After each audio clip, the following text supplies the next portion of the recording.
ನಮಸ್ಕಾರ, hello friends, welcome to Smile Top paramedical channel. Friends, ಈ ವಿಡಿಯೋದಲ್ಲಿ ನೀವು ನೋಡಿದ ಹಾಗೆ ನಮ್ಮ ಒಂದು ವಿದ್ಯಾರ್ಥಿ ಅಂತ ಅನ್ಕೋಬಹುದು. ಕರ್ನಾಟಕದಲ್ಲಿ ಹೊರ ರಾಜ್ಯದಿಂದ ಬಂದು BSc ನರ್ಸಿಂಗ್ ಮಾಡ್ತಿರುವಂಥ ಒಂದು ವಿದ್ಯಾರ್ಥಿ ತುಂಬ ಚಿಂತಾಜನಕವಾಗಿ ಆತ್ಮಹತ್ಯೆ ಮಾಡಿಕೊಂಡಿರುವಂಥದ್ದು. ಇದರ ಬಗ್ಗೆ ನಾನು ಒಂದಿಷ್ಟು ಮಾತಾಡಲೇಬೇಕು ನಿಮ್ಮ ಜೊತೆಗೆ. ಯಾಕಂತಂದರೆ ಸಾವಿರಾರು ನಮ್ಮ ಕರ್ನಾಟಕದಲ್ಲಿ ನರ್ಸಿಂಗ್ ಮತ್ತು ಪ್ಯಾರಾಮೆಡಿಕಲ್ ಕೋರ್ಸ್ಗಳನ್ನು ಮಾಡ್ತಿರುವಂಥ ವಿದ್ಯಾರ್ಥಿಗಳು ಮತ್ತು ಬೇರೆ ಬೇರೆ ಥರದಂಥ ಕೋರ್ಸ್ಗಳನ್ನು ಮಾಡ್ತಿರುವಂಥ ವಿದ್ಯಾರ್ಥಿಗಳು ಈಗಿನ ಒಂದು ಜನ್ಜಿ ಜನರೇಷನ್ಸ್ ಬಗ್ಗೆ. ಅದಕ್ಕಿಂತ ಮೊದಲು ನಾನು ಈ ಒಂದು ವಿಡಿಯೋದಲ್ಲಿ ಈ ಖಾಸಗಿ ಕಾಲೇಜಿನಲ್ಲಿ ಏನೋ ಒಂದು ಹಾಸ್ಟೆಲ್ನಲ್ಲಿ ಮಲಯಾಳಿ ನರ್ಸಿಂಗ್ ವಿದ್ಯಾರ್ಥಿ ಏನೋ ಒಂದು ಆತ್ಮಹತ್ಯೆ ಮಾಡ್ಕೊಂಡಿದ್ದಾನೆ. ಅದಕ್ಕೆ ಸಂಬಂಧಪಟ್ಟಂತೆ ಒಂದು ಪತ್ರಿಕೆಗಳಲ್ಲಿ ಕೂಡ ಆರ್ಟಿಕಲ್ ಬಂದಿರುವಂಥದ್ದು. ಬೆಂಗಳೂರಿನ ಖಾಸಗಿ ಕಾಲೇಜು ಹಾಸ್ಟೆಲಿನಲ್ಲಿ ಕೇರಳ ಮೂಲದ ನರ್ಸಿಂಗ್ ವಿದ್ಯಾರ್ಥಿ ಆದಿತ್ಯ ನೇಣು ಬಿಗಿದುಕೊಂಡು ಆತ್ಮಹತ್ಯೆ ಮಾಡಿಕೊಂಡಿದ್ದಾನೆ. ತನ್ನ ಮಗನ ಸಾವಿಗೆ ಕಾಲೇಜ್ ಆಡಳಿತ ಮಂಡಳಿ ಮಾನಸಿಕ ಕಿರುಕುಳ ಮತ್ತು ಮಾದಕ ವ್ಯಸನದ ಸುಳ್ಳು ಆರೋಪವೇ ಕಾರಣ ಎಂದು ಮೃತ ತಂದೆ ದೂರಿದ್ದಾರೆ.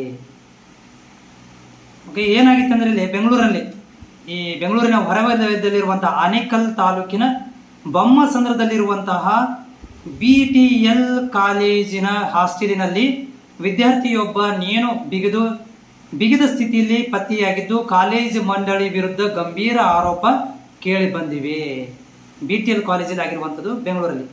ಆದಿತ್ಯ ಒಂದು 19 ವರ್ಷದ ವಿದ್ಯಾರ್ಥಿ. BTL ಕಾಲೇಜಿನಲ್ಲಿ 2ನೇ ವರ್ಷ BSc ನರ್ಸಿಂಗ್ ಅಲ್ಲಿ ವ್ಯಾಸಂಗ ಮಾಡ್ತಿದ್ದ.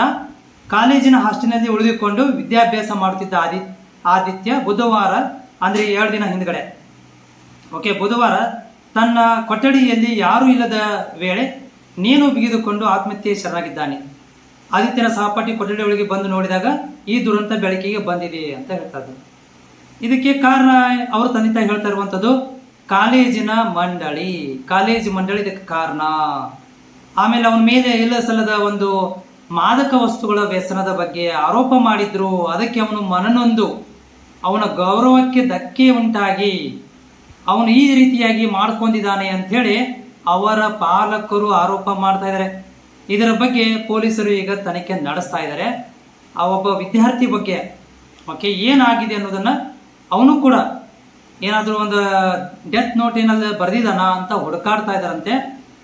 ಇದು ಪೇಪರಲ್ಲಿ ಬಂದಿರುವಂಥದ್ದು. ಇದು 2 days ಬ್ಯಾಕ್ ಅಲ್ಲಿ ಆಗಿರುವಂಥ ಒಂದು ಘಟನೆ. ನನಗೆ ಇದು ಇವತ್ತು ಬೆಳಿಗ್ಗೆ ನಾನು ಪೇಪರಲ್ಲಿ ನೋಡಿದಾಗ ಗೊತ್ತಾಗಿರುವಂಥದ್ದು. ನೋಡಿ, ನಮ್ಮ ಧಾರವಾಡದಲ್ಲಿ ಕೂಡ ಈ ರೀತಿ ಆಗಿತ್ತು. ಒಂದು 2-3 days ಬ್ಯಾಕ್ ಅಲ್ಲಿ ಕೂಡ ನಮ್ಮ ಕಿಟಲ್ ಕಾಲೇಜ್ ಅಂತ ಇದೆ ಧಾರವಾಡದಲ್ಲಿ, ಅಲ್ಲಿ ಕೂಡ ಒಂದು ಮನನೊಂದು ವಿದ್ಯಾರ್ಥಿ ಈ ರೀತಿ ಮಾಡ್ಕೊಂಡಿರುವಂಥದ್ದು. ನಾನು ಒಂದು ವಿದ್ಯಾರ್ಥಿಗಳಿಗೆ ಹೇಳಕ್ ಬಯಸ್ತೇನೆ, ಈ ಒಂದು ವಿದ್ಯಾರ್ಥಿಗೆ ಆತ್ಮಕ್ಕೆ ಶಾಂತಿ ಸಿಗಲಿ, ಇವರ ಮನೆಯವರು ಕೂಡ ಒಂದು ಶಕ್ತಿಯನ್ನು ಕೊಡಲಿ ಅಂತ ದೇವರಲ್ಲಿ ನಾನು ಪ್ರಾರ್ಥಿಸ್ತೇನೆ. ಯಾಕಂದ್ರೆ BSc ನರ್ಸಿಂಗ್ ವಿದ್ಯಾರ್ಥಿ ಕೂಡ ಆಗಿದ್ದರಿಂದ ನಾನು ಇದರ ಬಗ್ಗೆ ಮಾತಾಡಬೇಕು. ಅದರ ಜೊತೆಗೆ ಬೇರೆ ಯಾಕೆ ಮಾತಾಡೋದ್ರೆ ಅನ್ನಕ್ಕೆ ಹೋಗ್ಬಿಡ್ರಿಪ್ಪ, ಮತ್ತೆ ಸಿಟ್ ಮಾಡ್ಕೊಳಕ್ ಹೋಗ್ಬೇಡ್ರಿ. ಯಾಕಂದ್ರೆ ನಮ್ಗೆ BSc ನರ್ಸಿಂಗ್ ಭಾಳ ಸಮೀಪ ಐತಿ. ಹೀಗಾಗಿ ಈ ಒಂದು ಕೂಡ ನಮ್ಮ ಧಾರವಾಡದಲ್ಲಿ ಕೂಡ ಒಂದು BSc ವಿದ್ಯಾರ್ಥಿ ಕೂಡ ಆತ್ಮಹತ್ಯೆ ಮಾಡ್ಕೊಂಡಿರುವಂಥದ್ದು. ಅದು ಕೂಡ ಹಿಂಗೆ ಪೊಲೀಸರು ಕರೆದಿದ್ರು, ಅಲ್ಲಿ ಡ್ರಗ್ಸ್ ತಗೊಂಡಿ ಅಂತ ಹೇಳಿ ಅದು ಸಾಬೀತಾಗ್ಲಿಲ್ಲ. ಆದ್ರೆ ಅವನಿಗೆ ಮನನೊಂದು ಈ ಕಿರುಕುಳದಿಂದ, ಪೊಲೀಸರ ಕಿರುಕುಳದಿಂದ ಅದು ಆತ್ಮಹತ್ಯೆ ಮಾಡ್ಕೊಂಡಿರುವಂಥದ್ದು ಘಟನೆ. ಇದೆಲ್ಲ ನೋಡ್ತಾ ಇದ್ರೆ ಯಾಕೆ ಈ ರೀತಿ ಆಗ್ತಾ ಇದೆಯಪ್ಪ ಅಂತಂದ್ರೆ, ನಾನು ಒಂದೇ ಮಾಡ್ಕೊಳ್ಳೋದು, ಸಾವು ಒಂದು ಆಪ್ಷನ್ ಇಲ್ರಿ. ಹೌದ್ರಿ, ಸಾವು ಒಂದು ಆಪ್ಷನ್ ಇಲ್ರಿ. ನಿಮಗೆ ಬೇಜಾರಾಗಿತ್ತು ಕಾಲೇಜು, ನಿಮ್ಮ ಕಾಲೇಜ್ ಬ್ಯಾಡಾಗಿತ್ತು, ಮನ್ಯಾಗ ನೀಟಾಗಿ ಹೋಗಿ ಮನೆಗೆ ಹೇಳ್ಬಿಡ್ರಿ. ತಂದೆ ತಾಯಿ ಹೇಳ್ರಿ, ನನಗೆ ಭಾಳ ಟಾರ್ಚರ್ ಆಗುಂತತಿ. ಈಗಿನ ತಂದೆ ತಾಯಿ ಅರ್ಥ ಮಾಡ್ಕೊತಾ ಇದ್ದಾರ. ಸಾವು ಫೈನಲ್ ಅಲ್ರಿ. ಯಾಕೆ ಸಾಯ್ಬೇಕ್ರಿ?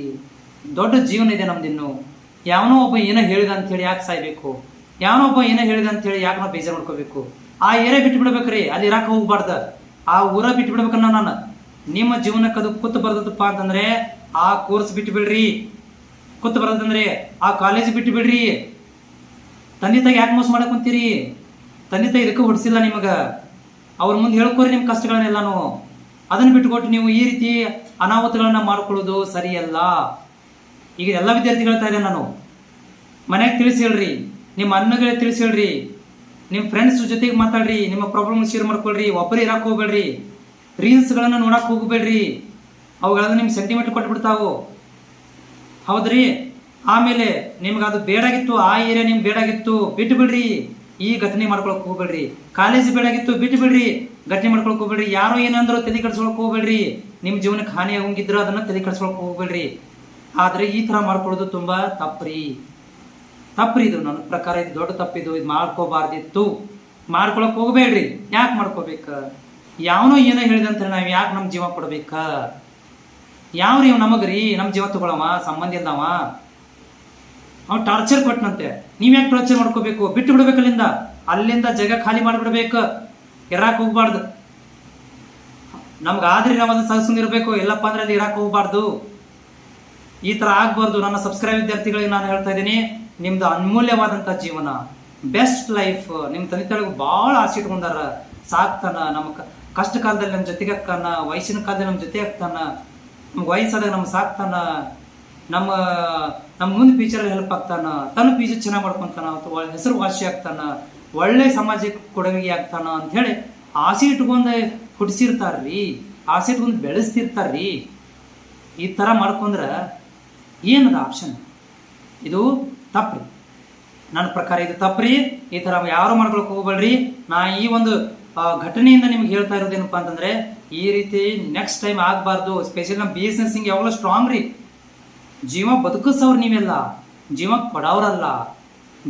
ನಮ್ಮ ಜೀವ ಕೊಡೋರಲ್ಲ. ನಾವು ಬೇರೆದವ್ರ ಜೀವನ ಬದುಕಿಸುವಂತ ಸ್ಕಿಲ್ ಅನ್ನು ಹೊಂದಿರುವಂತ ನಾವು ಹೋಗಿ ಈ ತರ ಮಾಡ್ಕೊಳ್ತಪ್ಪಲ್ಲ. ನಾವು ಸೈಕಾಲಜಿ ಓದ್ತಿರುವಂತವ್ರು, ಮನಸ್ಥಿತಿಗಳನ್ನ ಅರ್ಥ ಮಾಡ್ಕೊಳ್ಳುವಂತವ್ರು, ಅದನ್ನ ಬಿಟ್ಟುಕೊಟ್ಟು ನಮ್ಮ ಮನಸ್ಥಿತಿನೇ ನಾವು ಹಾಳು ಮಾಡ್ಕೊಂಡ್ರೆ ಕಷ್ಟ ಆಗ್ತದೆ. ಇದೊಂದ ಕೋರ್ಸ್ ಮ್ಯಾಗ ಅಂತ ಅಲ್ರಿ ಜೀವನ. ಇದನ್ನ ಕೋರ್ಸ್ ಮಾಡ್ಲವ್ರು ಏನು ಉದ್ಧಾರ ಆಗಿಲ್ಲ. ಇದನ್ನ ಕೋರ್ಸ್ ಮಾಡ್ಲವ್ರು ಎಲ್ಲರೂ ಯಾರು ಜೀವಂತವಿಲ್ಲ ಭೂಮಿ ಮ್ಯಾಗ, ಯಾರು ನೆಟ್ಟಗಿಲ್ಲ. ಮತ್ತೆ ಯಾಕ? ಇದು ತಪ್ಪು. ಈ ತರ ಆಗ್ಬಾರ್ದು. ಓಕೆ, ಆಮೇಲೆ ನೀವೇನಿದ್ರು ಕೂಡ ನಿಮ್ಮ ತಂದೆ ತಾಯಿ ಜೊತೆಗೆ ಮಾತಾಡಿ, ನಿಮ್ಮ ಫ್ರೆಂಡ್ ಜೊತೆಗೆ ಮಾತಾಡಿ, ಸಾಲ್ವ್ ಮಾಡ್ಕೊಡೋ ಪ್ರಾಬ್ಲಮ್ ಅಂತ. ಓಕೆ, ನಮಸ್ಕಾರ. मेरा ये चैनल सब्सक्राइब करें और मेरे हर अपडेट आपको मिले, इसके लिए बेल आइकन जरूर दबाइएगा. PIU-CPCB ವಿದ್ಯಾರ್ಹತೆ ಹೊಂದಿದ ವಿದ್ಯಾರ್ಥಿಗಳಿಗೆ ಕೋರ್ಸ್ನ ಅವಧಿ 2 ವರ್ಷ ಮತ್ತು 3 ತಿಂಗಳ ಇಂಟರ್ನ್ಶಿಪ್ ಹಾಗೂ SSLC ವಿದ್ಯಾರ್ಥಿಗಳಿಗೆ ಕೋರ್ಸ್ನ ಅವಧಿ 3 ವರ್ಷ ಮತ್ತು 3 ತಿಂಗಳ ಇಂಟರ್ನ್ಶಿಪ್. SSLC ಅಭ್ಯರ್ಥಿಗಳಿಗೆ ಕೋರ್ಸ್ಗಳ ಮೊದಲ ವರ್ಷದಲ್ಲಿ PUCಯ ಇಂಗ್ಲಿಷ್, ಭೌತಶಾಸ್ತ್ರ, ರಸಾಯನಶಾಸ್ತ್ರ ಮತ್ತು ಜೀವಶಾಸ್ತ್ರವನ್ನು ಕಲಿಸಲಾಗುತ್ತದೆ. ಪ್ರತಿ ವರ್ಷ ಜುಲೈ ಅಥವಾ ಆಗಸ್ಟ್ ತಿಂಗಳಿನಲ್ಲಿ 32 ಸರ್ಕಾರಿ ವೈದ್ಯಕೀಯ ಕಾಲೇಜುಗಳು ಮತ್ತು ಖಾಸಗಿ ಅರೆ ವೈದ್ಯಕೀಯ ಕಾಲೇಜುಗಳು ಸಂಸ್ಥೆಗಳಲ್ಲಿ ಸರ್ಕಾರಿ ಕೋಟಾದ ಸೀಟುಗಳಿಗೆ ಕೇಂದ್ರ ಕೌನ್ಸಿಲಿಂಗ್ ಮೂಲಕ ಅಭ್ಯರ್ಥಿಗಳ ಆಯ್ಕೆ ಮಾಡಲಾಗುತ್ತದೆ. ಸಾಮಾನ್ಯ ವರ್ಗದ ಅಭ್ಯರ್ಥಿಗಳಿಗೆ ಗರಿಷ್ಠ 35 ವರ್ಷಗಳು PAM ಹಾಗೂ ಸೇವಾನಿರತ ಅಭ್ಯರ್ಥಿಗಳಿಗೆ 40 ವರ್ಷಗಳು ಮೀರಿರಬಾರದು.